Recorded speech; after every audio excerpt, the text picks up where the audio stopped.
Okay, so in this module, we'll cover shared storage technologies. Um, we'll start off our discussion with taking a look at our directly attached storage, and what are some of the limitations of that, and what we are trying to achieve with shared storage. After that, we'll take a look at the different shared storage technologies that we have. Fiber channel over Ethernet, iSCSI, NFS, vSAN. We'll identify those theoretically in this module. Following this module, then we'll go into the demonstration of setting up our iSCSI and NFS storage. Since I do not have the infrastructure in place, so we could demonstrate fiber channel or fiber channel over Ethernet. Okay. But before we get directly into the shared storage technologies, I would like to let's just take a few minutes and identify our local storage and what are some of the limitations of this. So storage for ESXi hosts, they could come from either a local or some sort of shared storage technologies, which we'll discuss in a bit. So local or directly attached storage, this is where we are utilizing the storage media that is directly on our ESXi host. We are utilizing this local media for installing our ESXi or for storing of our virtual machines. All right. So our directly attached or our local attached storage are generally connected to our ESXi host through some form of connection, for example, a serial attached SCSI, and not over a network connection. Although we can provide some sort of redundancy through RAID, local or directly attached storage would provide a single point of failure. There are some use cases for our directly attached storage though. It may be ideal for situations where cost is a factor, or we don't need to balance our resource utilization or provide a high availability utilizing our vSphere advanced services, things like DRS or HA. Maybe those are some of the technologies we are not running in our infrastructure, and all we need is some means of storing our virtual machines locally on our host. So in that case, directly attached storage would be ideal. Another use case for our directly attached storage is if we want to create a data store for storing non-critical data, like our ISO images. We could store those locally. Images that you could easily gather back. So although we may be using some sort of shared storage technology, we may have our local storage media on our ESXi host, providing a storage capacity for ISO images. Okay, so next we have our shared storage. Utilizing shared storage facilitates us the ability to use a central repository for storing our virtual machines and templates. And it also enables us to use some of vSphere advanced features like vMotion, HA, DRS. Those are some of the few that would require us to run some sort of shared storage media. It also allows us to provision large amount of storage for ESXi hosts, since we could have a dedicated storage server that performs basically just storage functions. Also, once we're utilizing shared storage, we can avoid the local storage maintenance factors, since we could have the ability to boot directly off of a LUN on our SAN. So we don't necessarily need to have any storage media directly attached in our ESXi host. So I have a slide here with some of the services that would depend on shared storage technologies.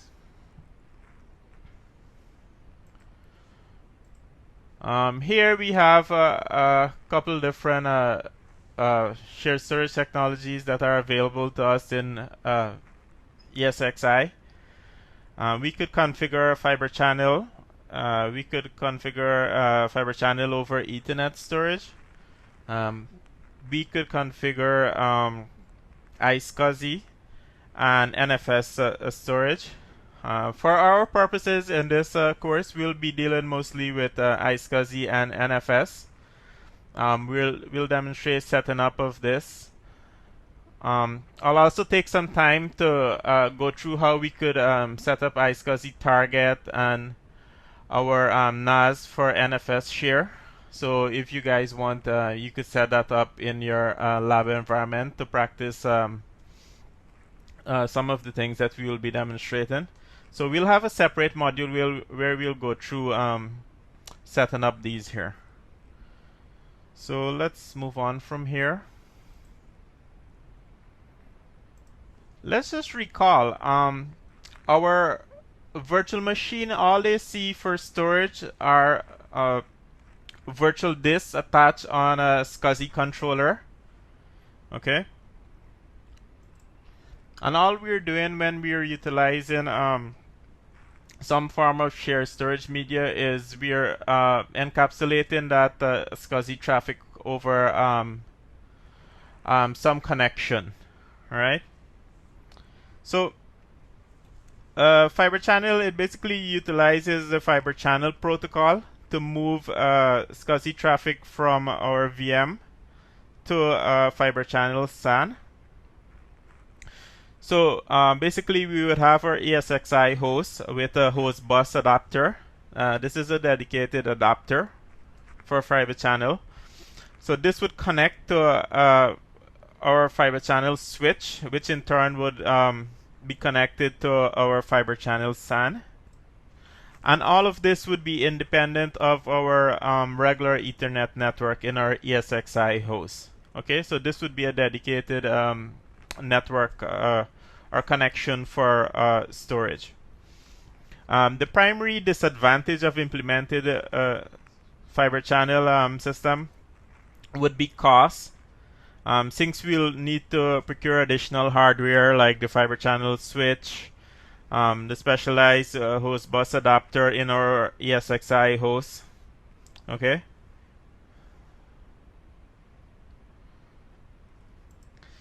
Then also our fiber channel system would require optical connection.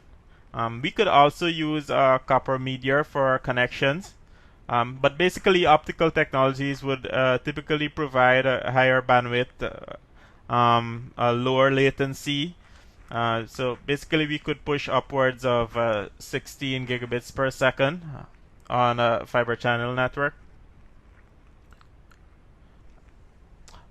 Also, all the different pieces of our fiber channel system, the different pieces including our initiator, targets, and LUNs, they would be identified by a worldwide name. So this is a unique name that would identify all the different pieces within our infrastructure.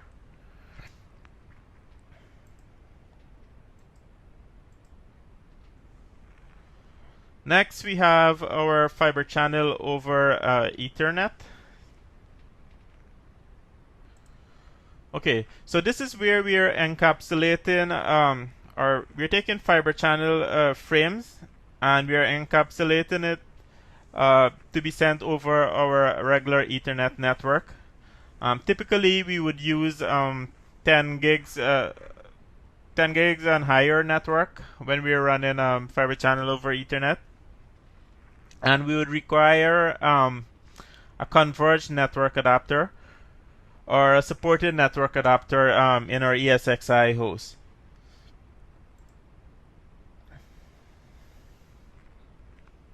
The primary disadvantage of fiber channel over Ethernet would be the load that we are placing on our Ethernet network, that additional load, and the cost of our converged network adapters.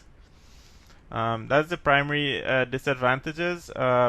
Advantage of our fiber channel over Ethernet is basically we would have a consolidated network to manage rather than managing both a fiber channel fabric and an Ethernet network. Okay. Next in our list here we have our virtual. Okay, so next in our list here we have virtual SAN. This was introduced with vSphere 5.5. And it builds on what used to be called vSphere Storage Appliance, or VSA. This was the old name for it. With 5.5, it was rebranded into Virtual SAN. So vSAN is built directly into our ESXi host, so we don't require any additional software for this. And it allows us to utilize the local storage media in our ESXi host and build a cluster to form a virtual SAN. Alright? So basically, it would allow us to pool our storage resources from the different ESXi hosts to form a data store. And it requires a minimum of 3 ESXi hosts, but it could scale to a maximum of 64 ESXi hosts in vSphere 6.0.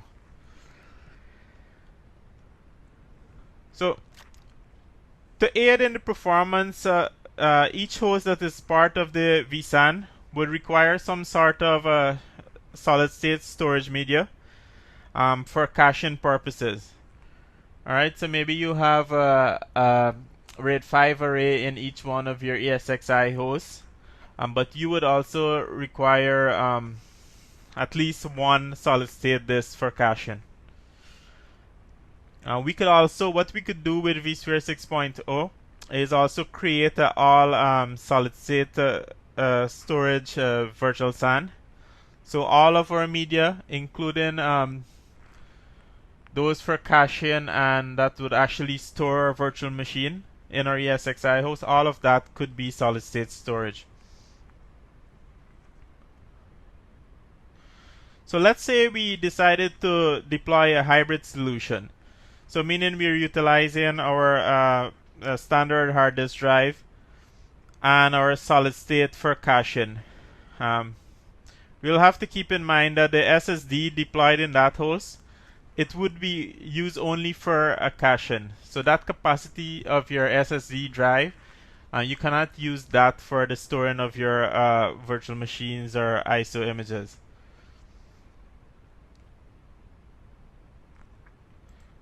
So basically, we'll just use the SSD for read and write caching. So when data is written to, data would be written to our SSD storage first before it is written to our traditional hard disk drive in that host. Also, what's new in vSAN 6.1 is included support for vSphere fault tolerance. Okay, in the next slide here, I have some requirements for vSAN. So vSAN would require a minimum of 1 gig interfaces in our ESXi host. VMware recommendation is you have 10 gigs interfaces, 10 gigs or above. We would also need at least one SSD or solid-state drive. And ideally, you would want your storage controller to be a SATA or SAS. And you would want to have those configured in a RAID array. This is basically due to the nature of the data that you would be storing on that host, a virtual machine in this case. Okay, so next what I'll do, I'll just take a couple minutes and go through where we'll configure our virtual SAN. So we'll go on our vSphere web client and just have a look at this. And following that, then we'll get into our discussion on iSCSI. So let me just pull up my vSphere web client here.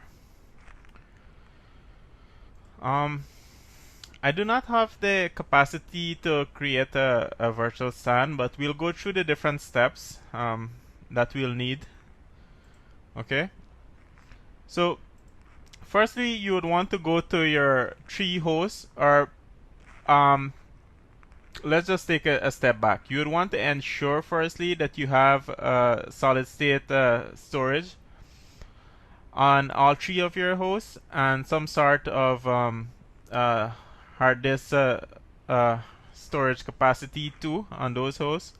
Or you could have in vSphere 6, as I mentioned, we could have an all solid state virtual SAN. Alright. So the first step you would want to do is check on that. Make sure you have your solid state disk in here. Next, what you would want to do is create your VM kernel port for vSAN traffic. So you would do this. Let's just assume this is the tree host we are putting in that cluster for our vSAN. So we'll go in each one of these hosts here. So let's do that. Let's just back up here. ESXi1 manage, then networking. We'd add networking to this host. So what we want to do is add a VM kernel adapter. We could add this on a new vSwitch or select the current vSwitch 0. Okay. So let's just give this a name. Let's call this vSAN. Let's just call this vSAN 1. Okay. If we are using a particular VLAN for this or vSAN traffic, we would enter that here. And at the bottom here for enabled services, we would want to enable our virtual SAN traffic on this VM kernel port. Okay. We would want to manually set our IP address for this VM kernel port. So I'll just set this to automatic for now, since we are not actually deploying this.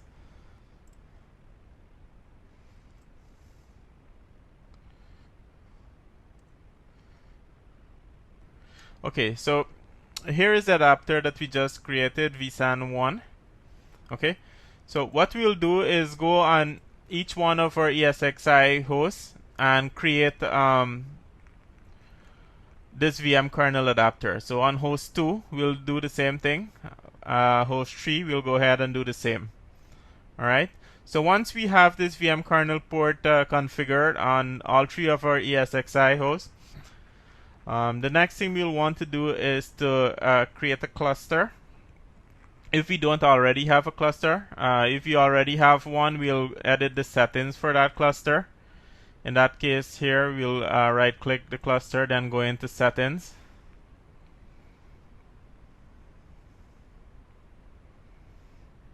This is just taking a few seconds here.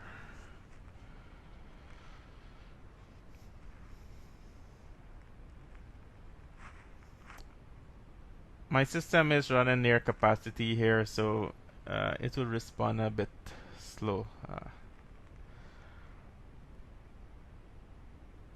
Okay, so we could come into our virtual SAN setting here. If you go on the general and then edit the setting, we could turn on vSAN. But let's just create a new cluster and see how we could do this from scratch. So we right click our data center and create a new cluster, and let's just call this one cluster 3. Okay, so cluster 3, and we have the option here of enabling or turning on virtual SAN. Okay, and we could set our disk to, or we could automatically add our disk here to storage or manually configure that. So I'm not going to turn this on now. I'm just going to click OK here, so we have our new cluster up and running. So here we have our cluster 3. What we'll want to do next is to go in the settings for cluster 3. So we are at cluster 3 here, manage, and then virtual SAN. If we were to hit edit here, we'll see those same options that we just saw. So we could turn on our virtual SAN here. But before doing this, what you'll want to do is at this point, those 3 hosts that we would have configured our VM kernel port on with the vSAN service enable, we would want to drag those 3 hosts into this cluster. So let's just assume we have our 3 hosts in this cluster. That's when we'll go and turn on virtual SAN, right? So once we have this configured in here, the next step we'll want to do is come under disk management. So we're still under the virtual SAN heading. We'll just come below here into disk management. So if we did actually enable a virtual SAN, we should have the option here of creating a new disk group, the icon here. So once we go through that wizard to create a new disk group, we would add our solid state drive that is present on this ESXi host. On our different ESXi hosts, we'll add the solid state drive for caching. And also we would add our regular hard disk drive that we need for our storage capacity. So we would add those in there too. And once we have that configured, we should see our data store come up with the capacity for that first host that we add the storage for. So let's just say we had 100 gigs of capacity in that first host. Our data store would, our virtual SAN data store would come up with 100 gigs. So then we'll do the same thing for the other hosts. Once we go through that wizard to create additional groups, the capacity from the different hosts would add to that first one that we created. So if we went to the second host now, we would add another 100, and the third host another 100. In the end of that, we would have a data store with 300 gigs of capacity. And once we finish that, that's basically it for virtual SAN. The data store would be shared across all 3 of our hosts there. So it's pretty simple. You create your VM kernel port, you create your cluster, you enable the service on your cluster, you drag your host into your cluster, and then you enable virtual SAN here.